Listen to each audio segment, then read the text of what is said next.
Cavan oğlan gəldi. Qəşəng sözdür, biraz diqqət edin buna. Baş ağrısı verirəm sizə. Gəlmişdi yanıma. Gözlərindən gördüm ki, şikayətçidir də bu uşaq, bu cavan. Amma cürət eləmir. Mən əbada, əmmamədə filan cürət eləmir mənə desin. Gördüm, deyə bilmirəm, elə nəsə istəyir desin. Deyir ki, mən dedim ona ki, hə, demək istəyirsən, Allah niyə bizə bu qədər əziyyət verir? Deyir, hə, onu demək istəyirəm, amma qorxdum da əmmaməndən, əbondan ki, indi basıb gözümü çıxardacaqsan. Sizin də yanınızda Allaha söz demək olmur axı. Dərhal məni haqsız çıxardacaqsın. Dedim, yox, qorxma. İmam Səccad da buna oxşar söz deyir, amma arxasıca da bir yaxşı söz deyir. Gəl onu sənə danışım, gör necə təsir edir sənə. Deyir, sonra deyim, mən İmam Səccaddan bu duanı nəql elədim onun üçün. İmam Səccad belə danışır Allahla. Deyir, ilahi, məndən soruşmamış yarattın məni. İcazə almadın ki. Yaranmaq istəyirsən, yox. Məndən qeyri-ixtiyarıdan məndən icazə almadan, ixtiyarsız olaraq məni yarattın.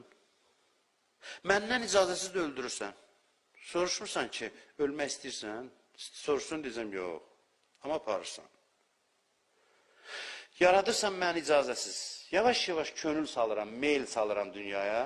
Ürəyim buna bağlananda da aparırsan. Getmək də istəmirəm axı. Təzə öyrəşirdim hələ bağına, bağçasına filanla, aparırsan. Gəzməli yerlərinə. Dünyada da iki cür rəftar edirsən. Ya bəla verirsən, ki istəmirəm axı bəla. Ya da neymət verirsən ki, soruşacaqsan sabah neyməti də. Hesab kitab eləyəcəksən. Bəlasında bir cür çətinlik, neymətində də hesab kitab. Ondan sonra İmam Səccad soruşur bunu. Deyir, fəəynər rahətu vəl-fərəc. Bəs indi rahatlıq və qurtuluş haradadır bu vəziyyətdə? Bir halda ki, belə bir yerdəyəm mən. Haradadır? Necə xilas olum? Cavan da deyib, baxır mənə ki, İmam Səccad belə sözlərlə danışıb. Deyirəm, hə. Bəs fərəc haradadır, qurtuluş haradadır? Dedim, darıxmadı, axırına bax. İmam da öz sözünə cavab verir. Deyir, ilahi, mən belə bir vəziyyətdə nəylə aram oluram?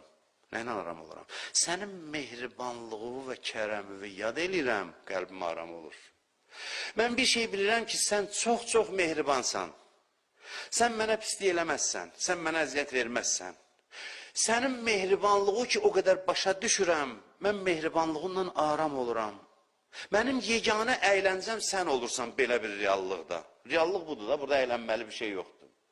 Belə ki, vəziyyət indi ki, belə gətirdi, mənim yeganə əyləncə yerim sən olursan, mənim Allahım. Allah da nə cavab verər? Deyər, bəli, mənim bəndəm. Mən özüm bilə-bilə səni belə bir yerdə yaratdım. Ki, bu belə bir yerdə. Dedim də, necə yerdir bura? Belə bir yerdə məskunlaşdırdım ki, ancaq mən